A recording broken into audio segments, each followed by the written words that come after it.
Bismillahirrahmanirrahim. Assalamu alaikum everyone. Welcome back to my YouTube channel. I hope that all of you are fine by the grace of Allah Almighty.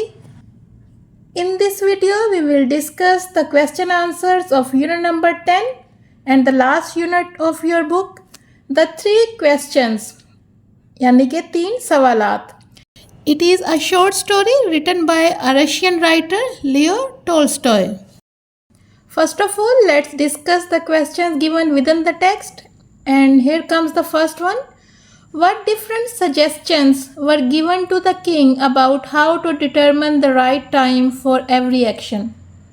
यानी बादशाह को हर काम का सही वक्त मालूम करने के बारे में क्या मुख्तलिफ राय दी गई या मशवरे दिए गए? And for getting the answer of this first box questions, we have to take some of the lines from the paragraph 4, 5, 6 and 7. And you have to add some of the words by yourself as well, as I have written over here. First we'll start right from 4th paragraph. You should mark the words which I have marked over here. 4th paragraph से आप लेंगे ये वाले words, a table of days, months and years. ऐसा है कि पहले आप मार्क कर लें कि कौन कौन से वर्ड्स हमने किस पैराग्राफ से मार्क करने हैं. जो एडिशन है वर्ड्स का वो मैं आपको बाद में गाइड करती हूँ. 4th पैराग्राफ में आप मार्क करेंगे यहाँ से अ table of days, months and years यहाँ तक. 5th पैराग्राफ में आप मार्क करेंगे यहाँ से one should always attend to all that was going on and then do what was most needful यहाँ तक. 5th पैराग्राफ की ये सेकेंड लास्ट लाइन और लास्ट 2 वर्ड्स यहाँ तक. 6th पैराग्राफ से आप मार्क करेंगे have a council of wise man ये. और 7th पैराग्राफ नेक्स्ट पेज पे पैराग्राफ जो है इसका पार्ट वहाँ से लेंगे और वो है कंसल्ट मैजिशियंस, ये वाले 2 वर्ड. अब इसको हमने खुद से जो वर्ड मार्क करने हैं for making the accurate answer, और वो है पहले आपने 4th पैराग्राफ की लाइंस से पहले आपने स्टार्ट करना है सम पीपल सजेस्टेड. ये यानी कि ये वो राय हैं जो वाइज मैन बुलाए थे बादशाह ने कंसल्ट करने के लिए कि हर काम को सही वक्त पर कैसे करना है. तो उसमें से हर एक की मुख्तलिफ राय थी. Some people suggested making a table of days, months and years. Some people suggested making मैंने यहाँ पे लिखा हुआ है, अगर नहीं नज़र आ रहा तो I can write over here. Some people suggested a table of days, months and years. ठीक है, फुल स्टॉप आ जाएगा. फिर 5th पैराग्राफ के पहले ये 2 वर्ड्स ले लें, खुद से लिखने की ज़रूरत नहीं है. अदर्स डिक्लेयर्ड, द किंग खुद से लिखेंगे, should always attend to all that was going on and then do what was most needful. ठीक हो गया. एंड 6 फुल स्टॉप आ जाएगा. फिर 6th पैराग्राफ में जो हमने मार्क किया था have a council of wise man, इससे पहले लिखेंगे some advised him to, him mean बादशाह को, some advised him to have a council of wise man. ठीक हो गया. अब मैं लास्ट पैराग्राफ की तरफ जाने से पहले इसको सारे को रिवाइज कर देती हूँ. Some people suggested making a table of days, months and years. Other declared the king should always attend to all that was going on and then do what was most needful. Some advised him to have a council of wise man. और last जो suggestion थी वो थी consult magicians, उससे पहले लिखेंगे while others told him to consult magicians.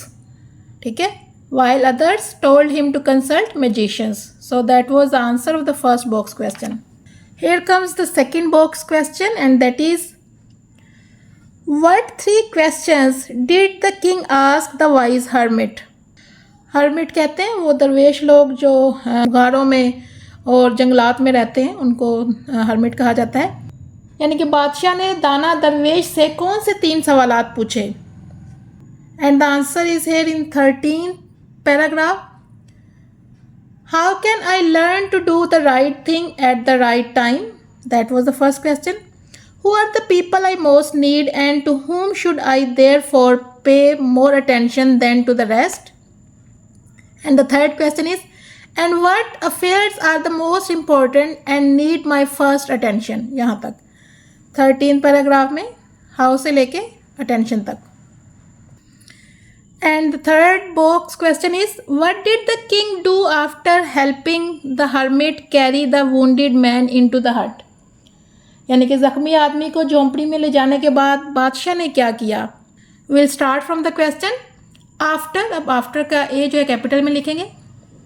After helping the hermit carry, carry की जगह पे लिखेंगे कैरिड।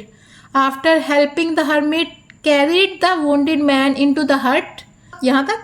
फिर पैराग्राफ 23 में आ जाएंगे यहाँ से। The king was so tired with his walk and with the work he had done that he crouched down on the threshold and fell asleep।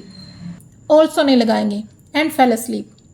यानी कि ज़ख्मी आदमी की मदद करने के बाद, उसको उसकी हट तक पहुंचाने के बाद बादशाह इतना थक चुका था चल चल के कि वो दरवाजे पर ही बैठ गया और सो गया। And here comes the fourth और the last box question of this unit. How did the hermit explain what the most important time person and action were. दरवेश ने सबसे अहम वक्त, शख्स और अमल की वजाहत कैसे की। यानी कि जो बादशाह ने सवाल पूछे थे उसने कैसे उसकी वजाहत की, जो हर्मिट था, दरवेश आदमी था। तो it has multiple answers. 23rd paragraph में भी इसका आंसर मिल जाता है, 34th में भी इसका रेलिवेंट आंसर है। तो जो मोस्ट सूटेबल था वो आंसर होगा जो वो ज़ख्मी आदमी की मदद करता है, जो कि उसका एनिमी होता है बादशाह का। और तो उसका आंसर हम क्वेश्चन से स्टार्ट करेंगे। द हर्मिट एक्सप्लेन्ड, द का टी कैपिटल में हो जाएगा और एक्सप्लेन के साथ हम ईडी लगाएंगे क्योंकि क्वेश्चन पास्ट में था तो इसको भी पास्ट में बनाएंगे। The hermit explained that, explain से आगे कोई वर्ड नहीं लेना क्वेश्चन का।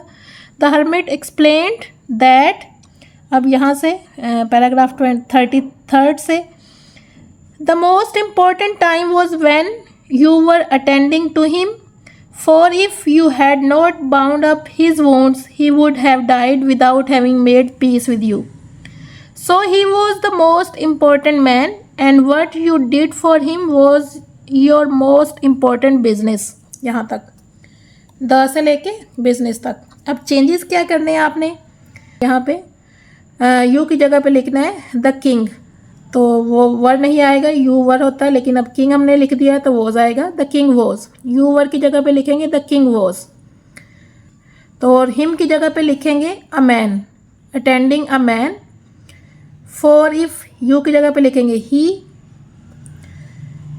फिर यहाँ आ जाएंगे, यू की जगह पे लिखेंगे द किंग और फिर मैन की जगह पे लिखेंगे पर्सन। यू की जगह पे लिखेंगे द किंग और योर की जगह पे लिखेंगे द मोस्ट इम्पॉर्टेंट। बिजनेस को हम कट कर देंगे क्योंकि यहाँ पे एक्शन का वर्ड सवाल में था, तो बिजनेस भी लिख सकते हैं, गलत नहीं है, लेकिन बेहतर है कि हम एक्शन लिख दें। सो अब मैं पूरा आंसर रिपीट करती हूँ। The hermit explained that the most important time was when the king was attending a man, for if he had not bound up his wounds, he would have died without having made peace with the king. So he was the most important person, and what the king did for him was the most important action. Now let's discuss comprehension questions. And the first question is, what 3 questions did the king want to find answers to? कि वो कौन से 3 सवालात थे जिनका बादशाह जवाब जानना चाहता था। And the answer will start from the question. The king wanted to find answers to.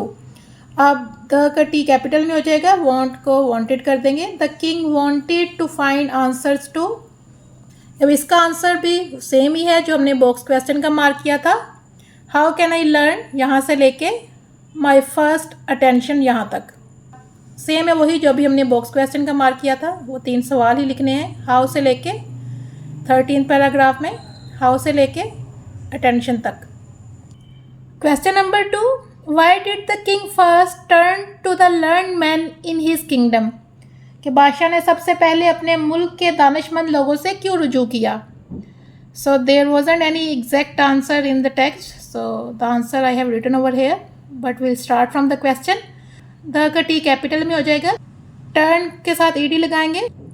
The king first turned to the learned men in his kingdom because he hope that they could give wise answers to his questions, कि वो उम्मीद करता है कि शायद वो उसे अक्लमंदाना जवाब दें, बट लेकिन ऐसा नहीं होता। Question number 3, why was the king dissatisfied with the answers he received from the learned man. बादशाह दानिशमंद लोगों के जवाबात से मुतमईन क्यों ना हुआ। आंसर इसका भी हम क्वेश्चन से स्टार्ट करेंगे। द किंग, टी कैपिटल में, the king dissatisfied with the answers he received from the learned man because. इसका आंसर 2 पैराग्राफ से मार्क करेंगे। पहले 3rd पैराग्राफ से, because they all answered his questions differently, कि वो सारे ही उसके सवालात का आंसर मुख्तलिफ देते हैं। जैसे हमने फर्स्ट बॉक्स क्वेश्चन का आंसर देखा कि कुछ लोग कुछ सजेस्ट करते हैं, कुछ कहते हैं मजिशियन से कंसल्ट करें, कुछ कहते हैं काउंसिल बनाएं, दिस एंड दैट। सवाल से शुरू करने के बाद because they all answered his question differently. फिर पैराग्राफ नंबर 10 में, the king agreed with none of them and gave the reward to none, कि जो बादशाह वो किसी से मुत्तफिक नहीं होता, इत्फाक नहीं करता किसी के आंसर से और किसी को कोई रिवार्ड नहीं देता। ऑल्दो कि ये लाइन भी मार्क कर सकते हैं जो हमने 3rd पैराग्राफ से लिखी, all the answers being different, लेकिन वो थोड़ी सी क्लियर थी। ठीक है, for 3rd paragraph they all answered इस क्वेश्चन डिफरेंटली, फुल स्टॉप लगाएंगे वहाँ पे, फिर द कैपिटल में हो जाएगा टी इसका, the king agreed with none of them and gave the reward to none. Question number 4, who did the king decide to visit after the learned man could not help him. जब दानिशमंद लोग मदद ना कर सके तो बादशाह ने किससे मिलने का फैसला किया। तो इसका आंसर भी सवाल से स्टार्ट करेंगे। आफ्टर, अब ए कैपिटल में हो जाएगा।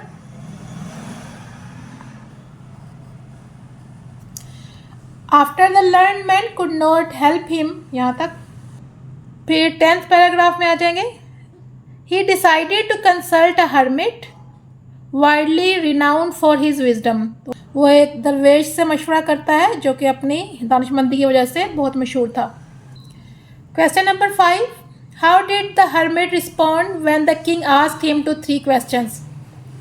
जब बादशाह ने दरवेश से 3 सवाल पूछे तो उसने क्या रद्द अमल जाहिर किया, यानी कि उस दरवेश ने। And here comes the answer in 14th paragraph. The hermit listen to the king but answered nothing. जो दरवेश होता है बादशाह की बात सुनता है लेकिन जवाब नहीं देता। He just pat on his hand and recommenced digging. Recommenced mean दोबारा शुरू करना, या कंटिन्यूड भी लिख सकते हैं इसकी जगह पे, यानी कि वो ज़मीन खोद रहा होता है तो बादशाह जब सवाल पूछता है तो वो जवाब नहीं देता और अपना काम जो है वो जारी रखता है।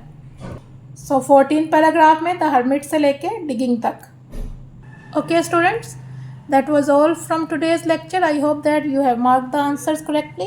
Please learn them by heart. I'll see you in the next video. Till then, Allah Hafiz, and take good care of yourself and your parents. Bye bye.